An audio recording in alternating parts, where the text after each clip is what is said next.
یہ ہمارے اوپر جو ظالم لوگ مسلط ہوتے ہیں، یہ ہمارے گناہوں کی سزا ہے جو ہم کاٹ رہے ہیں۔ تو ہماری زندگی نئی تبدیل ہوتی ہے۔ یہ زلزلے، یہ جھٹکے، یہ سیلاب، یہ قحط، یہ جو ہے وہ بے موسمی بارشیں اور یہ قتل و غارت، یہ بد امنی، کیا یہ اللہ کا عذاب نہیں ہے؟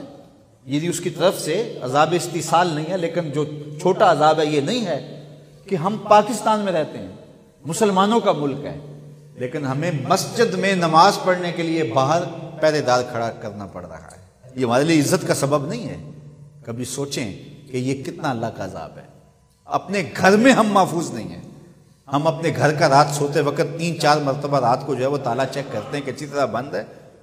کبھی یہ زمانہ بھی ہمارے اوپر آیا تھا؟ تو یہ اللہ کا عذاب نہیں ہے، یہ اللہ کا قہر نہیں ہے؟ اور حکمرانوں سے بھی پوچھ لیں کہ وہ چین کی نیند اپنے محلات کے اندر سو سکتے ہیں؟ ان کا نرم بستر ان کے لیے راحت کا سامان ہے، ان کے لیے قرار کا ذریعہ ہے؟ تو یہ اس کے عذابوں کی صورتیں ہیں، لیکن ہم عبرت حاصل نہیں کرتے اور اللہ کی طرف رجوع نہیں کرتے۔ اچھا نہیں کریں گے تو کیا یہ عذاب یوں ہی گزرتے جائیں گے؟ ایک زلزلہ اور آنے والا ہے، جب وہ آئے گا تو پھر کوئی بچ نہیں پائے گا۔ آئیے قرآن کھولیے، اللہ قرآن میں فرماتا ہے اذا زلزلت الارض زلزالها، جب زمین تھر تھر کانپنے لگے، واخرجت الارض اثقالها، اور زمین اپنے بوجھ باہر پھینک دے گی، اتنا زوردار جھٹکا ہوگا۔ واخرجت الارض اثقالها، سکل جتنے بھی ہوں گے، خزینے ہیں، دفینے ہیں، دفن کیے گئے مردے ہیں، پہاڑ ہیں، درخت ہیں، سارے اکھڑ کے بعد آ جائیں گے، اتنے زوردار جھٹکا ہوگا۔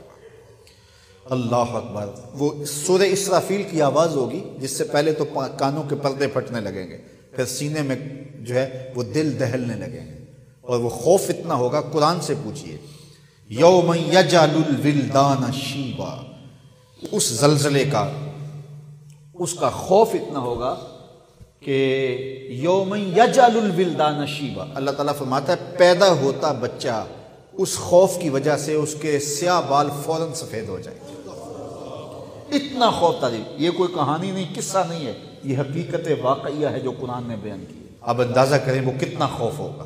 یوم یفر المرء من اخیہ وامہ وابیہ، باپ بیٹے کو چھوڑ کے، بیٹا باپ کو چھوڑ کے، ماں بیٹی کو چھوڑ کے، بیٹی ماں کو چھوڑ کے، شوہر بیوی کو چھوڑ کے، بیوی شوہر کو چھوڑ کے بھاگ جائیں گے، کوئی کسی کا پرسان حال نہیں ہوگا۔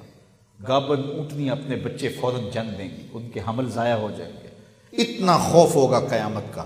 اذا زلزلت الارض زلزالها واخرجت الارض اثقالها، یہ پہاڑ اتنے زور سے ٹکرائیں گے آپس میں، ایسا زلزلہ ہوگا تو یہ پہاڑ آپس میں ٹکرا جائیں گے، تو ٹکرا کے چورا چورا ہو جائیں گے۔ یہ حقیقت واقعہ ہے جو ہونے والا ہے، قرآن نے اس کی حکایت کی ہے۔ واخرجت الارض اثقالها وقال الانسان ما لها، انسان کی آنکھیں پھٹی کی پھٹی رہ جائیں گی اور کہے گا ہائے اسے کیا ہو گیا۔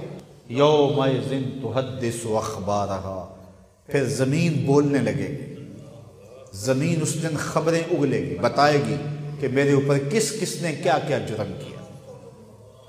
کتنا سخت دن ہوگا جب زمین بھی بول کے گواہی۔ زمین کیسے بولے گی؟ زمین تو بولتی نہیں ہے، بولتی تو زبانیں ہیں۔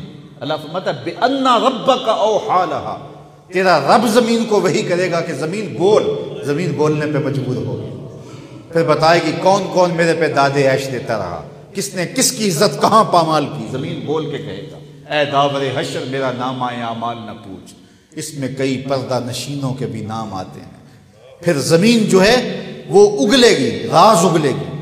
اللہ اکبر۔ یومئذ یصدر الناس اشتاتا لیروا اعمالهم، پھر لوگ مختلف گروہوں میں بٹ جائیں گے۔ مختلف گروہ کیسے ہیں؟ ایک تو قول یہ ہے کہ کافر الگ اور مسلمان الگ، لیکن دوسرا قول یہ ہے مختلف عملوں کے حامل لوگ الگ الگ ہوں گے۔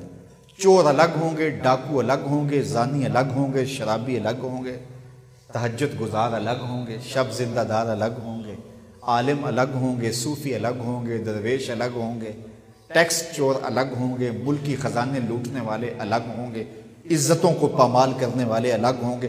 مختلف گروپوں میں لوگ ہوں گے، اور ان کو ایسی ایسی کوئی نشانی دی جائے گی کہ دور سے پتہ چلے گا کہ یہ فلاں جرم کا مرتکب ہے۔ بلکہ میں نے کہیں پڑھا تھا کہ جو بدکار ہوں گے ان کی پیشانیوں پر شرمگاہیں چھاپ دی جائیں گے، دور سے پہچانے جائیں گے کہ یہ بدکار ہیں، یہ برے ہیں۔ وہ کتنا سخت دن ہوگا، یومئذ یصدر الناس اشتاتا لیروا اعمالہم، تاکہ وہ اپنے اعمال کو دیکھیں۔ وہ کتنا سخت، وہ جھٹکانے والا ہے۔ وہ جو ہے وہ ایسا نہیں ہے کہ بس ایک حکایت ہے اور بیان کر دی، نہیں، امر واقعہ ہے جو ہونے والا ہے۔ قرآن نے سچی خبریں دی ہیں، انہ لقول فصل وما هو بالہزل، فرمایا یہ قول فیصل ہے، یہ طے شدہ بات ہے، یہ کوئی ہنسی مذاق نہیں ہے کہ یوں ہی کر دیا جائے۔ تو یہ جھٹکے ہمیں اس جھٹکے کی یاد دلاتے ہیں، یہ زلزلے ہمیں اس قیامت کے زلزلے کا جو ہے وہ یاد دلاتے ہیں، جس کے بارے میں قرآن میں بھی کہا کہ زلزلہ ساعت جو ہے، قیامت کا جو زلزلہ ہے، شیء عجیب، وہ بہت بڑی بات ہے، بڑی عجیب کہانی ہے۔ وہ اس میں کیا حال ہوگا اور کیا کیفیت ہوگی۔ تو یہ زلزلے، یہ جھٹکے ہمارے لیے عبرت کا سامان ہیں اور ہمارے لیے سنبھلنے کے مواقع ہیں۔ ہمیں اللہ سے سچی توبہ کرنی چاہیے۔